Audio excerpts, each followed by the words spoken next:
Very good afternoon, friend. Today, this lecture is related to national income, and this topic is related to class 12th macroeconomic NCERT chapter 2. इस chapter में जो है हम national income means राष्ट्रीय आय की गणना के बारे में पढ़ेंगे। तो जैसे इस चैप्टर में पहले तो यहाँ की राष्ट्रीय आय क्या होती है, ठीक है, पहला क्वेश्चन तो यही हो गया। उसके बारे में तो पढ़ रहे हैं, पर ये होती क्या है, राष्ट्रीय आय की गणना के लिए हम कौन कौन सी मेथड यूज़ करते हैं। यहाँ इस चैप्टर में ऐसे बहुत सारे क्वेश्चन होंगे जो आपके एग्ज़ामिनेशन पॉइंट ऑफ व्यू से बहुत ही इम्पॉर्टेंट है। वो ऑब्जेक्टिव बेस भी आपके लिए इम्पॉर्टेंट है as well as means examination also, means कि दोनों के लिए ही आपके इम्पॉर्टेंट है और इंटरव्यू के लिए भी इम्पॉर्टेंट है। तो प्लीज़ आप इसे बहुत अच्छे से लीजिएगा। तो और यहाँ तो राष्ट्रीय आय की हम गणना किन किन मेथड से करते हैं, जैसे कि आपकी उत्पाद विधि हो गई, प्रोडक्शन मेथड, एक्सपेंडिचर मेथड और इनकम मेथड हो गई। ये 3 मेथड्स हैं जिनका यूज करके हम किसी भी देश की नेशनल इनकम को निकालने के लिए यूज़ करते हैं, ठीक है।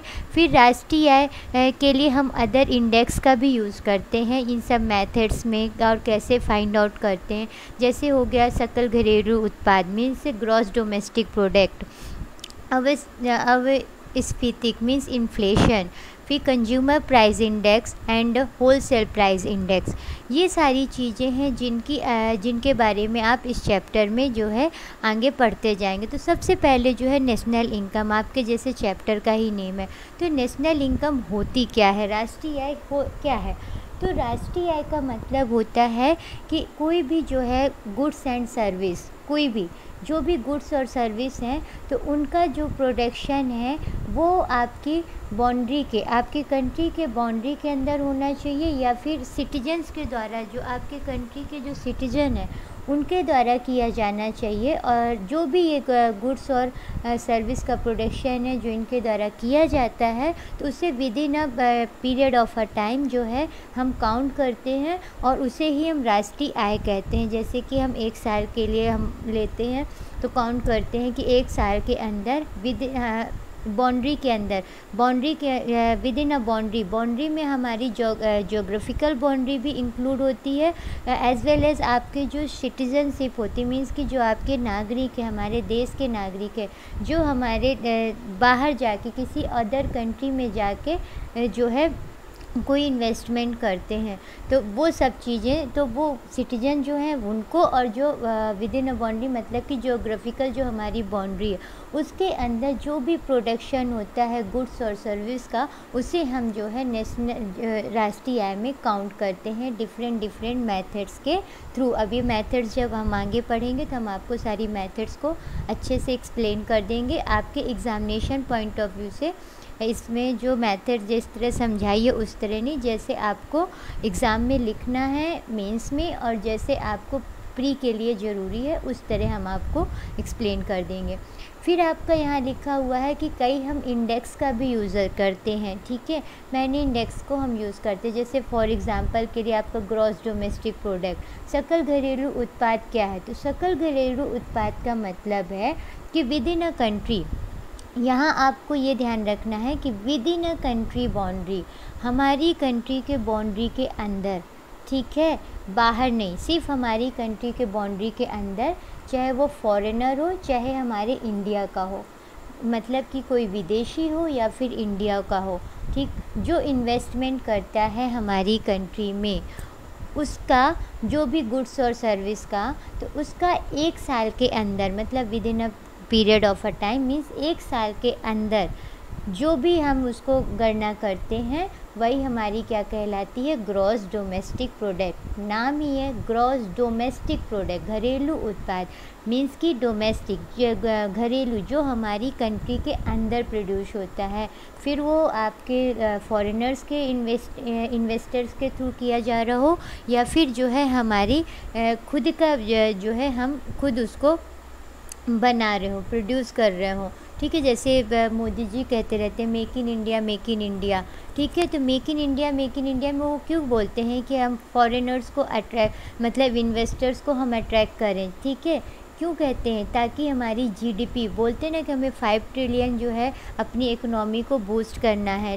तो 5 ट्रिलियन इकोनॉमी हमारी कैसे बूस्ट होगी? जब हमारी जीडीपी बढ़ेगी, और जीडीपी बढ़ाने के लिए हमें अपनी कंट्री, अपनी बाउंड्री के अंदर जो है फॉरेनर इन्वेस्टर चाहिए, कंट्री की बाउंड्री के बाहर नहीं, ठीक है।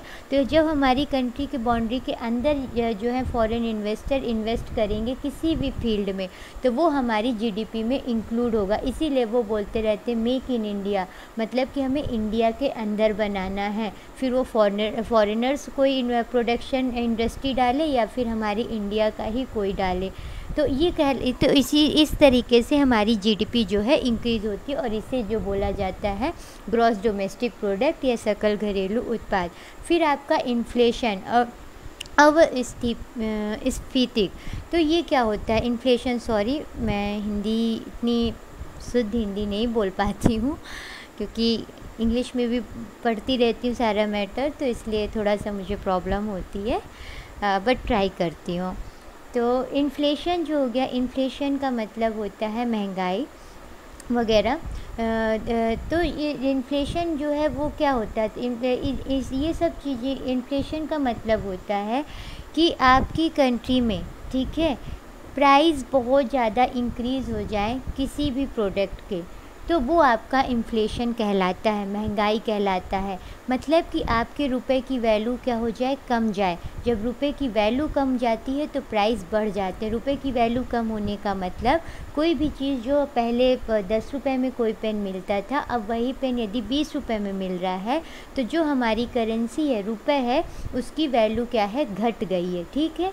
तो वैल्यू घट गई मतलब कि अब उसको लोग कम वैल्यू देते, इसीलिए जो पेन पहले 10 रुपये में मिलता है अब वो 20 रुपये में मिलने लगा, ठीक। अब हमको ज़्यादा पैसा देना पड़ता है उसी सेम प्रोडक्ट को ख़रीदने के लिए, सेम क्वालिटी के प्रोडक्ट को। तो ये कहलाता है इन्फ्लेशन। तो हम इन्फ्लेशन को कैसे काउंट करते हैं? हमको एक बेस ईयर चाहना होता है, या फिर हम लास्ट ईयर कोई भी ईयर लेते हैं, उससे हम इन्फ्लेशन को काउंट करते हैं। तो हम काउंट कैसे करते हैं? तो उसमें क्या करते हैं कि क्वांटिटी, प्रोडक्ट की जो क्वांटिटी होती है, मात्रा होती है, वो चेंज हो सकती है, लेकिन जो नहीं, जब आपकी प्रोडक्ट की क्वांटिटी जो है सेम रहे, लेकिन आपके जो प्राइस हो वो क्या हो? इंक्रीज़ हो जाए किसी लास्ट ईयर से। जैसे हम लास्ट ईयर को लेके इन्फ्लेशन को काउंट करें, लास्ट ईयर या लास्ट मंथ को लेके आप करिए, क्वार्टर में करिए, तो जिस भी टाइम को आप लेके कर रहे हैं, तो उस टाइम से आपके जो है अभी का करेंट का जो टाइम में जो भी प्रोडक्ट है, तो उनकी क्वांटिटी उतनी ही रहे। मतलब कि प्रोडक्शन जो है उनका जैसे कि हम लास्ट ईयर में भी यदि हमने 10 पेन बनाई थी, तो आज भी हम 10 ही पेन बनाएं, और लास्ट ईयर में यदि उनका 10 पेन का जो प्राइस था वो 100 रुपीज़ था, और आज उनका प्राइस जो है 200 रुपीज़ हो जाए, तो ये जो 100 रुपी इंक्रीज़ हो गया है, और हमारे जो क्वांटिटी है, मतलब नंबर है पेन का, वो नहीं इंक्रीज़ हुआ है। सिर्फ हमारा क्या इंक्रीज़ हुआ है? सिर्फ हमारा यदि प्राइस इंक्रीज़ हुआ है, तो इसी को कहते हैं इन्फ्लेशन, ठीक। कि हमारी जो है ये जिस भी समय को हमने लेके कंपेयर किया है, उससे जो है आज इतनी ज़्यादा महंगाई बढ़ गई है। तो इस तरह जो है इन्फ्लेशन को काउंट किया जाता है, महंगाई को काउंट किया जाता है। फिर आपका हो गया कंज्यूमर प्राइस इंडेक्स।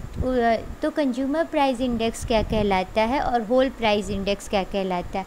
यहाँ बहुत सारे इसके बारे में इंफॉर्मेशन लिखी हुई है, जो आपके एग्ज़ाम में कभी ना कभी जो है आपके ऑब्जेक्टिव के फॉर्म में आती ही रही है। या फिर होल प्राइस इंडेक्स या कंज्यूमर प्राइस इंडेक्स के बारे में आपके मेंस में जब आप पीसीएस का एग्ज़ाम देते हैं, तो डायरेक्ट क्वेश्चन भी पूछा जाता है, उनके कैरेक्टर, उनके बीच डिफरेंस। तो यहाँ ये सारे पॉइंट्स लिखे हैं। जैसे आपका होल प्राइस इंडेक्स है, तो होल प्राइस इंडेक्स में जो है आप वो क्या रिप्रेजेंट करते हैं, मतलब आप उसमें क्या काउंट करते हैं उस इंडेक्स में? तो हम उस इंडेक्स में पूरे होल सेल गुड को काउंट करते हैं, मतलब पूरे स्टॉक को, पूरे गुड्स को काउंट करते हैं। तो ये होल सेल गुड्स का मतलब जैसे आप बोलते हैं ना कि होल सेल की मार्केट होगी, वो मतलब वो सामान वहाँ जो है थोक में बिकता होगा, वो वहाँ जो है रिटेल में जो है सामान नहीं देते हैं, तो होल सेल की वो शॉप है।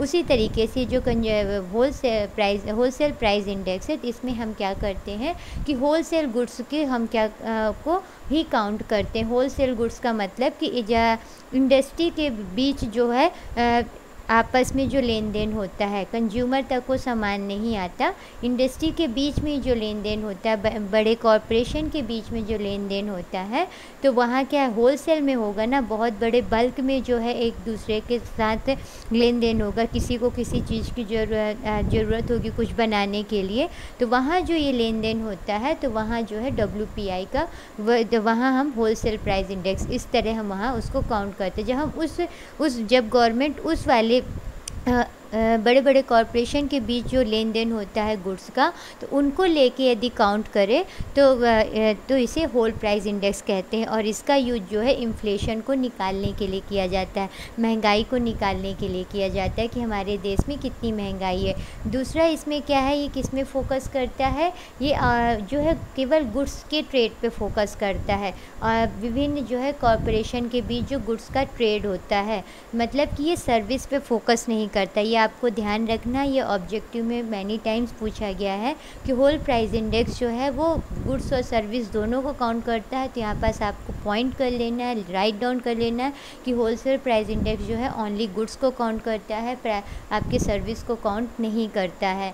क्योंकि सर्विस को क्यों नहीं काउंट करता, क्योंकि जो आपके कॉरपोरेशन है, बड़े बड़े सेक्टर हैं, तो उनके बीच सर्विस का लेन देन थोड़ी होता है, उनके बीच गुड्स का लेन देन होता है, सामान का लेन देन होता है, बहुत ही ज़्यादा बल्क में।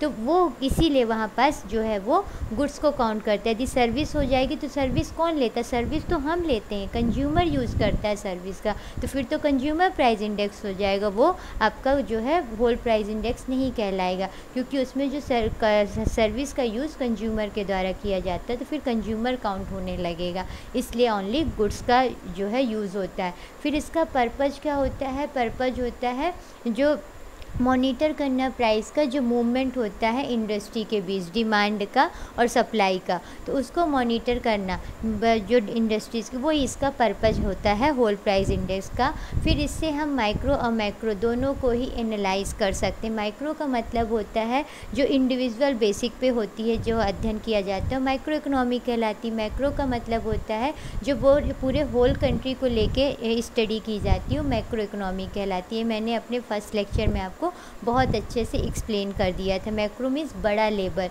जो पूरे कंट्री ऐसी जो इकोनॉमी जो पूरे कंट्री को इफ़ेक्ट करती है, वो मैक्रो इकोनॉमी के अंदर आती है। जैसे कि आपको पूरे कंट्री में अब कोई भी आपकी सर्विस है, जैसे कि गवर्नमेंट ही कोई स्कीम बना रही है, तो जो पूरे कंट्री को ही प्रॉफिट करे और पूरे कंट्री को लॉस दे, तो जैसे आपका ये सारी महंगाई हो गई, तो महंगाई किसी एक व्यक्ति से आपकी नहीं जुड़ी हुई है, महंगाई जो है पूरी कंट्री को लेके काउंट होती है ना। पूरे कंट्री का जब स्टडी की जाती है तो बताई जाती है क्या महंगाई क्या नहीं, किसी एक व्यक्ति की स्टडी करके की इनकम की स्टडी करके नहीं बता दी जाती। तो जैसे इन्फ्लेशन आपने निकाला, तो इन्फ्लेशन जो है मैक्रो इकोनॉमी का पार्ट है, ना कि माइक्रो इकोनॉमी का पार्ट है। ठीक है, आप मेरा फर्स्ट लेक्चर देख लीजिए, वहाँ से आपको सारा क्लियर हो जाएगा कि माइक्रो मैक्रो क्या है।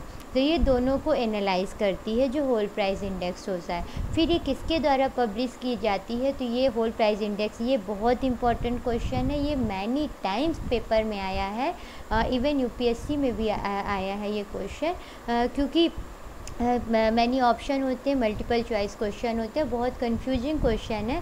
तो ये इकोनॉमिक एडवाइज़र जो ministry of commerce and industry के अंदर आते हैं, तो उनके द्वारा जो है ये पब्लिश किया जाता है होल प्राइस इंडेक्स। तो ये सारी जो इन्फॉर्मेशन इससे रिलेटेड, तो आप सारी चीज़ों को बहुत अच्छे से राइट डाउन कर लीजिए। और होल प्राइस इंडेक्स और कंज्यूमर प्राइस इंडेक्स में मैं एक अलग वीडियो बनाऊँगी कुछ दिनों के बाद, जब मुझे टाइम मिलेगा। इनके बीच जितना भी डिफरेंस है वो सारा आपका उसी वीडियो में क्लियर हो जाएगा, फिर आपको कहीं से पढ़ने की ज़रूरत नहीं मिलेगी होगी। फिर कंज्यूमर प्राइस इंडेक्स जो होता है ये गुड्स और सर्विस दोनों को काउंट करता है, ये आपको ध्यान रखना, क्योंकि ये कंज्यूमर से रिलेटेड होता है, हमसे रिलेटेड होता है। हम जो चीज़ों को कंज्यूम करते हैं उनको जो है इसमें काउंट किया जाता है, जैसे कि मैनी थिंग्स, जैसे कि फूड्स एंड बेवरेज, हम बहुत सारे फूड्स मार्केट से खरीदते हैं ना, उनको कंज्यूम करते हैं। डिफरेंट टाइप की हम सर्विसेज लेते हैं, जैसे मेडिकल केयर की सर्विस हो गई, एजुकेशन हो गया, कम्युनिकेशन हो गया,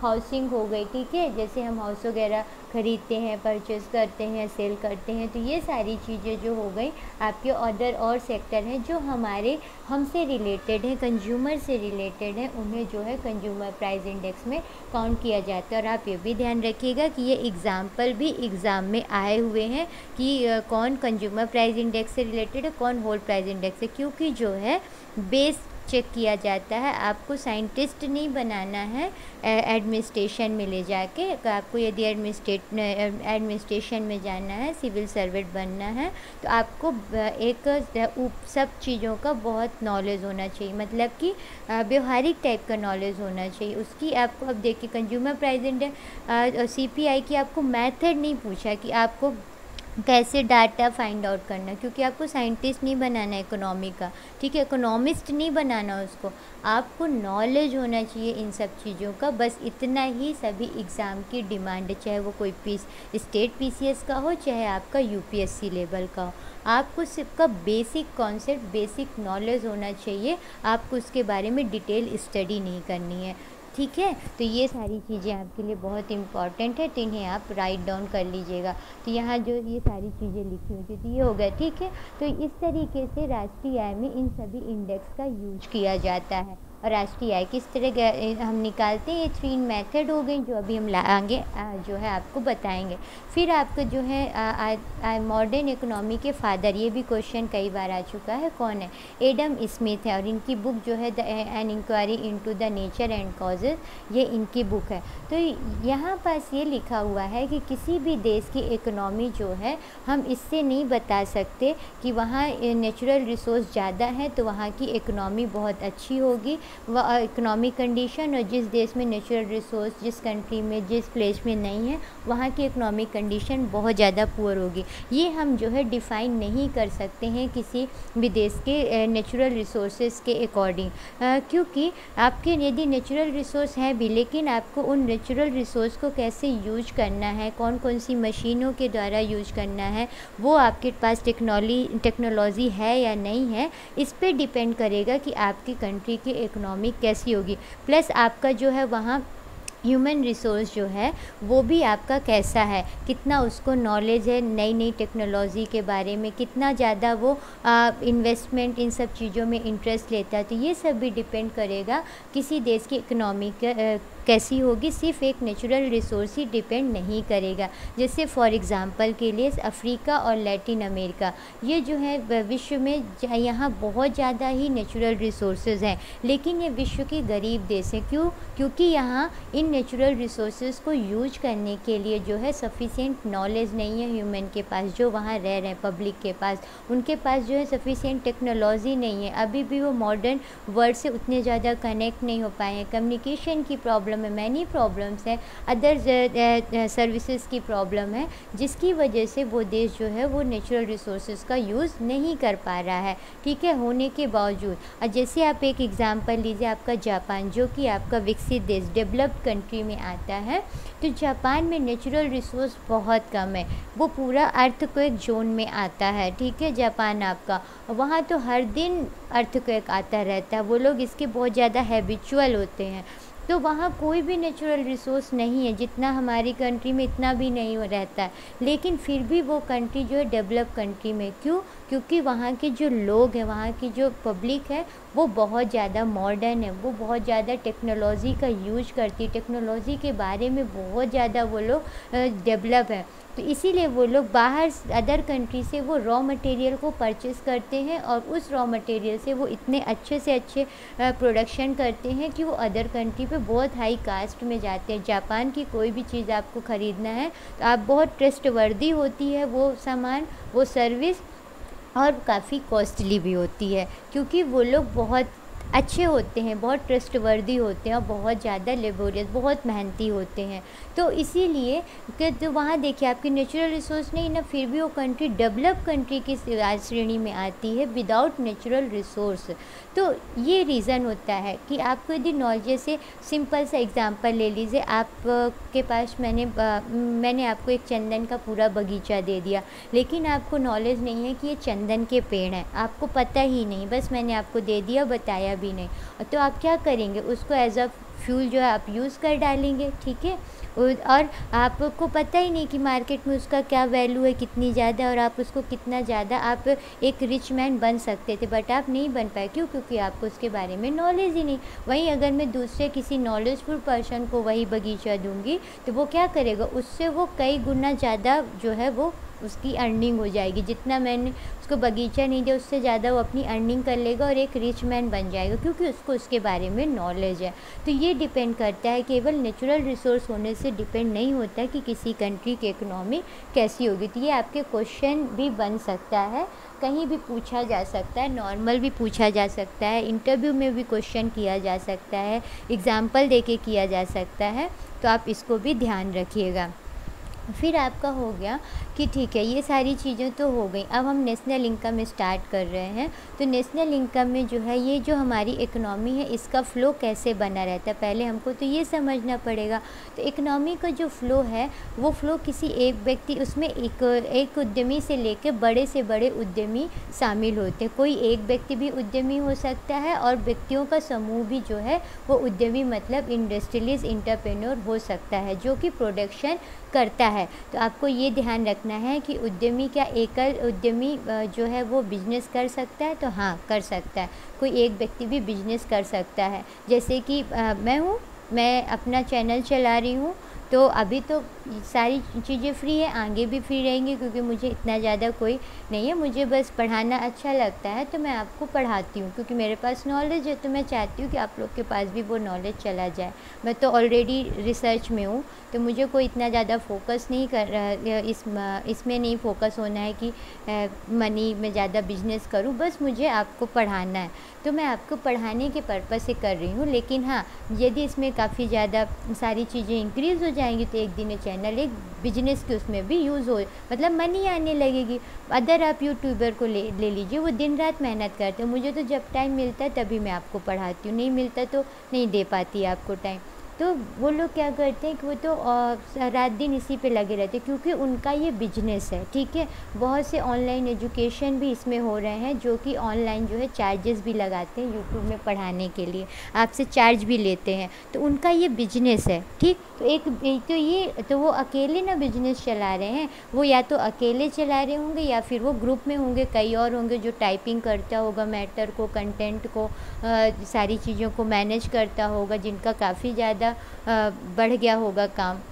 तो इस तरह होता है। तो कोई इंडिविजुअल भी इंटरप्रेन्योर हो सकता है, और जो ग्रुप भी लोगों का इंटरप्रेन्योर हो सकता है, जो कि प्रोडक्शन करता है। अब केवल प्रोडक्शन होने से तो इकोनॉमी में फ़्लो नहीं बना रहेगा, इकोनॉमी का साइकिल नहीं चले, क्योंकि इकोनॉमी में फ़्लो जो है एक साइकिल के रूप में चलता है, एक चक्र के रूप में, जैसे आपके साइकिल का पहिया होता है, ठीक है। तो उसमें जो है कंज्यूमर भी ज़रूरी, कि सामान तो बन के आ गया मार्केट में, जब उसको कोई कंज्यूम ही नहीं करेगा तो आगे कैसे बढ़ेगा, फिर प्रोडक्शन क्यों होगा, ना प्रॉफिट होगा, ना कुछ होगा, ना कोई ख़रीदेगा। तो इसमें जो है कंज्यूमर भी रोल प्ले करता है। यदि कंज्यूमर नहीं होगा, डिमांड नहीं होगा, तो कोई फ़्लो ही नहीं होगा इकोनॉमी का। तो कंज्यूमर भी कोई एक व्यक्ति हो सकता है, या फिर कोई इंडस्ट्री भी कंज्यूमर हो सकती। यहाँ पास भी आपका एक ऑब्जेक्टिव टाइप क्वेश्चन है कि कंज्यूमर के लिए आपको ऑप्शन दिया जा सकता है, क्योंकि बहुत ही बेसिक क्वेश्चन आते हैं यूपीएससी में। तो आपको यूपीएससी या किसी, अब पीसीएस भी यूपीएससी को की तरह ही क्वेश्चन बनाने लगा। आप स्टेट पीसीएस का एग्ज़ाम दे रहे हैं, आप मेनली यदि एमपीपीएससी को देखें, तो आप एमपीपीएससी का कोई भी पेपर उठा लीजिए, आप ये चीज़ मेजर कर लेंगे कि जो भी यूपीएससी में लास्ट ईयर पेपर आया था, उसी के अकॉर्डिंग एमपीपीएससी में भी पेपर बन के आता है। मतलब यूपीएससी जहाँ फोकस कर रहा है, उसी के अकॉर्डिंग एमपीपीएससी भी वहीं फोकस करता है। आप पेपर को एनालाइज करके देख लीजिए, आपको चीज़ें मिल जाएंगी। यदि आप सच में अच्छे से पढ़ाई करते हैं तो ये जो है तो सारे जो पेपर हैं वो सब कॉन्सेप्ट पे अब चलने लगे हैं, बहुत ज़्यादा फैक्ट पे नहीं रहते, क्योंकि जानते हैं कि बच्चे फैक्ट ईजिली लर्न कर लेंगे, कॉन्सेप्ट ही उनका कमज़ोर होता है, तो वो अब कॉन्सेप्ट पे चलने लगे हैं, बेसिक नॉलेज पे, क्योंकि कंपटीशन इंक्रीज़ हो रहा है। तो देखिए, तो आपका जो ये क्वेश्चन है इसको भी आप राइट डाउन कर लीजिए कि जो कंज्यूमर है तो वो कंज्यूमर जो है एक व्यक्ति भी हो सकता है और इंडस्ट्रियलिस्ट भी हो सकता है। अब व्यक्ति तो समझ में आ गया कि कंज्यूमर हो सकता है, जैसे कि हम और आप कंज्यूमर हो सकते हैं, लेकिन इंडस्ट्रियलिस्ट कैसे कंज्यूमर हो सकता है? तो जैसे देखिए, आपने सिंपल सा आप एग्ज़ाम्पल लीजिए, कपास, ठीक है। आपका जो कॉटन होता है तो कॉटन से आपकी रुई निकलती है, फिर वो क्या बनते हैं, आपके थ्रेड्स बनते हैं, फिर वो थ्रेड्स क्या होते हैं, उससे क्या बना जाता है, थ्रेड्स से आगे चल के आपके कपड़े बनते हैं, क्लॉथ्स बनते हैं। तो ये सारी एक प्रोसेस में चलता है। तो आप जो है आपने प्रोड्यूस किया, किसी एक किसान ने जो है कॉटन को प्रोड्यूस किया, तो वो किसान एक व्यक्ति हो गया, ठीक है। मैं आपको बता रही हूँ कि उद्यम जो है वो कैसे जो है उपभोक्ता हो सकता है। तो किसान ने प्रोड्यूसर हो गया, ठीक, उसने प्रोड्यूस किया तो वो प्रोड्यूसर हो गया। अब कोई इंडस्ट्रियलिस्ट है, उसको जो है वो कपास के जो रुई है उससे वो थ्रेड बनाने वाली इंडस्ट्री है, तो वो क्या करेगी, वो जाके फार्मर से उस कॉटन को परचेज़ करेगी, ख़रीदेगी। तो जब वो फार्मर से उस कॉटन को परचेज़ करेगी, तो जब वो परचेज़ कर रही है ना, मतलब वो उसको कंज्यूम कर रही है, तो एज अ कंज्यूमर यहाँ पास वो इंडस्ट्री है। अभी उस धागे या थ्रेड्स बनाने वाली इंडस्ट्री से जब टेक्सटाइल सेक्टर जो कपड़े बना रहा है, जब वो ख़रीदेगा, तो वो जो टेक्सटाइल सेक्टर होगा वो एज अ कंज्यूमर होगा, क्योंकि वो उसको कंज्यूम कर रहा है। इसीलिए यहाँ पास से लिखा हुआ है कि जो कंज्यूमर होता है वो कोई एक इंडिविजुअल भी हो सकता है और कोई इंडस्ट्रियलिस्ट भी हो सकता है, ठीक है।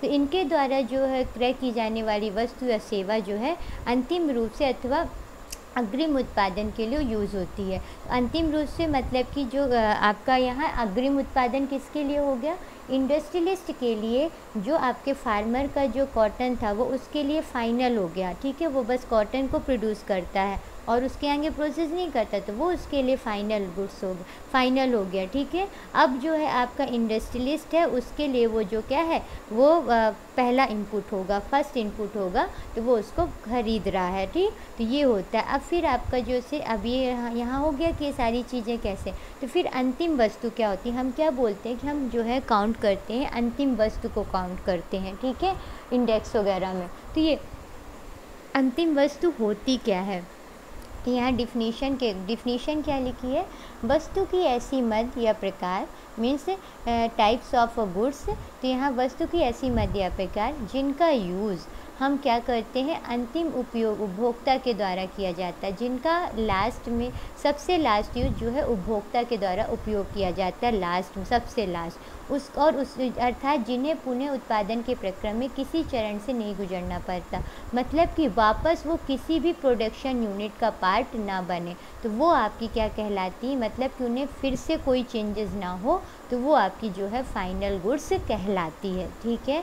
तो जैसे आपकी कोई भी परिवर्तन ना, तो आपकी जैसे आपके यहाँ कपास हो गया ना, तो कपास जो है आपका जब फार्मर ने आपको इंडस्ट्रियलिस्ट को बेचा, थ्रेड्स बनाने वाले इंडस्ट्रीज़ को, तो वहाँ वो फाइनल गुड्स नहीं कहलाया, क्योंकि अभी वो प्रोडक्शन का पार्ट है, अभी उसको वो उसके लिए कंज्यूम उसने किया है, लेकिन वो फाइनल गुड्स नहीं, इंडस्ट्रियलिस्ट ने उसको कंज्यूम किया, लेकिन वो अभी फाइनल गुड नहीं है, क्योंकि अभी वो प्रोडक्शन का पार्ट है, अभी उसका आगे भी प्रोसेस किया जाएगा।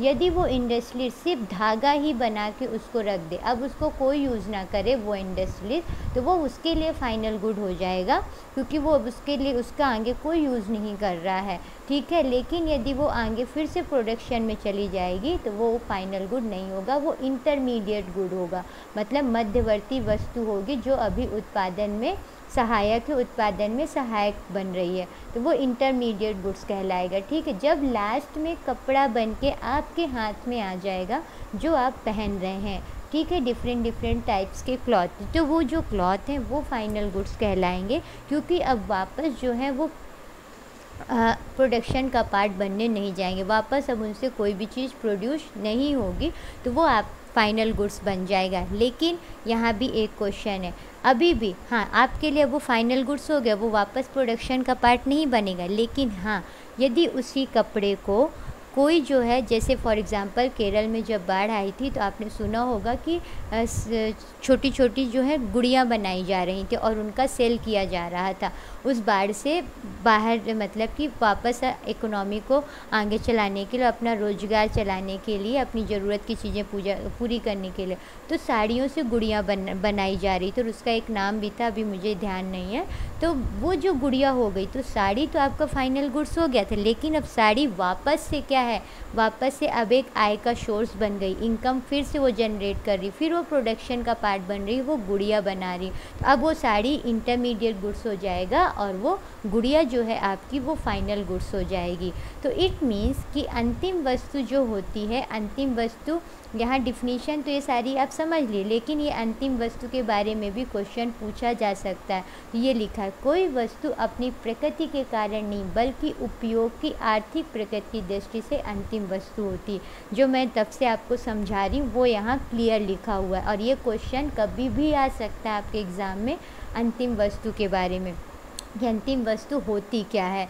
तो कोई भी वस्तु अपनी प्रकृति के कारण नहीं, जैसे कि अभी देखिए साड़ी और गुड़िया हमने आपको एग्जांपल दिए ना, तो साड़ी जो है प्रकृति के कारण जो है अंतिम वस्तु अपनी प्रकृति के कारण नहीं बनी थी, इकोनॉमिक प्रकृति के कारण दृष्टि से वो अंतिम वस्तु बनी थी। क्योंकि अब आप कंज्यूमर है, आपको सिर्फ साड़ी चाहिए, आपको और उसका कुछ यूज़ नहीं करना, तो आपके लिए फाइनल गुड्स हो गई साड़ी। लेकिन यदि कोई अदर इंडस्ट्री है, जिसके इंडस्ट्रियलिस्ट है, जिसके माइंड में कुछ अदर चल रहा है, कुछ और जनरेट करना, कुछ और बनाने के लिए, तो वो उसी साड़ी से क्या बना दे रहा है, गुड़िया बना दे रहा है। तो वो जो है देखो इकोनॉमिकली फिर से यूज़ होने लगी ना, तो वो क्या बन जाएगी, अब वो जो गुड़िया हो गई वो आपकी क्या बन जाएगी, फाइनल गुड्स कहलाने लगेगी। अब आपकी वहाँ पास साड़ी आपकी फ़ाइनल गुड्स नहीं कहलाएगी, उस इंडस्ट्रियलिस्ट के लिए साड़ी जो हो जाएगी वो इंटरमीडिएट्स गुड जो सामान होगा, और उसकी जो गुड़िया है वो फाइनल गुड्स में काउंट होगी। तो इस तरीके से जो है सारी जो कैलकुलेशन की जाती है, तो ये कहलाता है। तो ये आपका बहुत इंपॉर्टेंट क्वेश्चन है, अंतिम वस्तु की ये जो यहाँ पास लिखा हुआ है, ये कभी भी क्वेश्चन में पूछा जा सकता है कि कोई भी वस्तु अपनी प्रकृति के कारण नहीं बल्कि आर्थिक प्रकृति की दृष्टि से अंतिम वस्तु कहलाती। सिंपल एग्जांपल, आप चाय की पत्ती ले लीजिए जो आपके घर में डेली मॉर्निंग में यूज़ होता है, मॉर्निंग इवनिंग या किसी भी टाइम। आप चाय की पत्ती जो आप घर पे लाते हैं, ठीक है, तो जो टी लीफ का आप यूज़ करते हैं, तो आप एज अ ड्रिंक लेते हैं ना, पेय पदार्थ के रूप में पीते हैं ना, वो आपके लिए है, तो आप उसका यूज़ करते हैं। तो यदि आप उसका यूज़ कर रहे हैं, घर में यूज़ कर रहे हैं, तो वो जो घर में यूज़ की जा रही है तो वो उत्पाद के रूप में है, इसमें यद्यपि उत्पाद के रूप में, और इसमें कोई भी परिवर्तन नहीं हो रहा है, ठीक है। जो आपका वो प्रोडक्ट है वो उसमें कोई भी चेंजेस नहीं हो रहा है, ठीक। जो घर में आपके, तो वो किसी भी इकोनॉमी का पार्ट नहीं है, ठीक है। लेकिन यदि वही चाय की पत्ती, यदि आप रेस्टोरेंट खोले हैं, चाय का ठेला खोल रहे हैं, तो उसमें यदि आप उस चाय की पत्ती से अपनी इनकम जनरेट कर रहे हैं, आप जो है चाय का अपने वो रेस्टोरेंट में आप बना रहे हैं, बेच रहे हैं, तो वही चाय की पत्ती आपकी क्या बन जाएगी, अंतिम वस्तु कहला जाएगी, क्योंकि वो इकोनॉमी का पार्ट बन गई है और आपके लिए इनकम जनरेट कर रही है। तो अब वो क्या कहला जाएगी, आपकी अंतिम वस्तु कहला जाएगी। और घर में जो आप भोजन पकाते हैं, तो घर में पकाने का कार्य आर्थिक कार्यकलाप के अंतर्गत नहीं आता है, यद्यपि उत्पाद के रूप में इसमें परिवर्तन होता है, ठीक है। जो हम घर में बनाते हैं, कोई भी खाना जो हम बाज़ार से ख़रीद के लाते हैं, तो जो सामान हम बाज़ार से ख़रीद के लाते हैं वो फाइनल गुड्स है, क्योंकि वो जो है वापस से प्रोडक्शन में नहीं जा रहा है। और आप बोल रहे हैं कि हम घर में उसको पका के खा रहे हैं, तो जो आप खा रहे हैं वो फाइनल गुड्स है, तो वो फाइनल गुड्स नहीं है। आपका कच्चा चावल फाइनल गुड है, लेकिन पका हुआ चावल आपका फाइनल गुड तब बनेगा जब आप रेस्टोरेंट में उसको बेचेंगे। यदि आप उसको सिर्फ पका के खा रहे हैं तो आपको सिर्फ प्रोडक्ट है, वो कोई फाइनल गुड्स नहीं है। तो आप ध्यान रखिएगा, ये बहुत इंपॉर्टेंट लिखा हुआ है। इकोनॉमी में बहुत छोटे छोटे कॉन्सेप्ट ही बहुत प्रॉब्लम क्रिएट कर देते हैं, आपके इंटरव्यू में भी प्रॉब्लम क्रिएट कर देते हैं। तो आपको बेसिक कॉन्सेप्ट बहुत क्लियर होना चाहिए। इकोनॉमी का तो बहुत ही ज़्यादा, और का तो क्लियर हो जाता है। हिस्ट्री आपकी फैक्ट बेसिस पे होती है, ज़्यादा उसमें कॉन्सेप्ट नहीं होते हैं। हाँ, ज्योग्राफी में कॉन्सेप्ट होते हैं, पर वो भी आप इजीली, यदि साइंस के स्टूडेंट हो तो आप इजीली समझ जाते हैं, लेकिन और अदर स्टूडेंट भी इजीली समझ जाते हैं क्योंकि वो साइंस से रिलेटेड होता है बहुत जल्दी। लेकिन इकोनॉमी जो है, इकोनॉमी बहुत जल्दी समझ में नहीं आती है। तो प्लीज़ आप यदि आप इस मेरे समझाने से समझ पा रहे हैं तो सारी चीज़ों को राइट डाउन कर लीजिएगा। ये सारी चीज़ें आपको प्री के साथ साथ मेंस और इंटरव्यू सभी में बहुत हेल्प करेंगी। आप जैसे ही एग्ज़ाम देंगे तो आपको सारी चीज़ें खुद क्लियर हो जाएंगी कि मेरा कहना सही था या नहीं था, ठीक है। फिर आपकी जो अंतिम वस्तुएं हैं वो 2 भागों में बटी होती हैं, एक उपभोक्ता की वस्तु होगी और एक पूंजीगत वस्तु हो गई। तो उपभोक्ता की वस्तु क्या कहलाती है और पूंजी। फ्रेंड्स, काफ़ी ज़्यादा टाइम हो गया, लेक्चर काफ़ी बड़ा हो रहा। ओके, मैं चलिए आपको नेक्स्ट लेक्चर में पढ़ा दूँ क्योंकि ज़्यादा बड़ा हो जाएगा तो आप लोग ध्यान भी नहीं देंगे, मुझे आप तक सारी इम्पोर्टेंट इन्फॉर्मेशन पहुंचाना है। Okay, thank you friends.